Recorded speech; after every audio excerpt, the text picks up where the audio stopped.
আমি তো ইউএসএ থেকে এসেছি তার সিনেমা দেখতে। আজকে আমরা একদম 21 জন মিলে তাণ্ডব দেখব, তো অনেক এক্সাইটেড আমরা। লাইক আমি কয়েকদিনের জন্যই দেশে এসেছি, তো এখানে আসার পর সবার সাথে এক সিনেমা দেখার যে একটা আনন্দ সেটা আর কি উপভোগ করছি আজকে। ওয়ান অফ দ্য রিজনস ওইটাই, এছাড়া ঈদ উদযাপন করতে এসেছি দেশে। কতদিন পর সিনেমা দেখতেছেন এভাবে হলে? তাও 1 বছর পরে।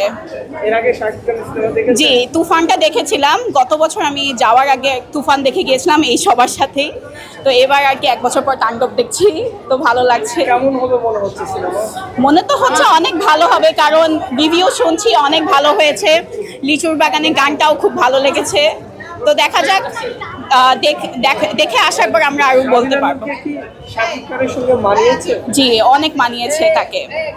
লিচুর বাগানে যে ভিডিওটা দেখেছিলাম ওখানে অনেক সুন্দর লাগছিল তাদের দুজনকে। অনেকে বলছে শাকিব খানের নারী ভক্ত অনেক গুণ বেড়ে যাচ্ছে। হ্যাঁ, সেটা ঠিক, সেটা ঠিক। তার রিসেন্ট যে সিনেমাগুলো সে যে করেছে ওগুলা দেখার পর আসলে তার নারী ভক্তদের বাড়াটাই স্বাভাবিক আমার কাছে মনে হয়। আপনি কখন থেকে শাকিব খানের ফ্যান হয়েছেন? আমি প্রিয়তমা সিনেমাটা দেখার পর থেকে। কেঁদেছিলেন প্রিয়তমাতে? জি জি, লাস্টের সিনটা খুবই ইমোশনাল ছিল আসলে।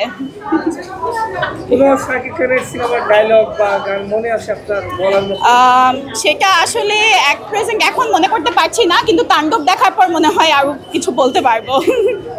ও আচ্ছা, হ্যাঁ, কয়েকদিন আগে আমি বরবাদও দেখেছি, তো ওখানে ওই জিল্লু মালদে যে ডায়লগটা সেটা খুবই মজার ছিল। পছন্দ হয়েছে? জি জি। অনেকে বলছে শাকিব খানের তাণ্ডবের সঙ্গে অপু বিশ্বাস অথবা বুবলিকে নিয়ে গেলে আরেকটু হয়ে হুল্লুম হতো, তাই মনে করেন?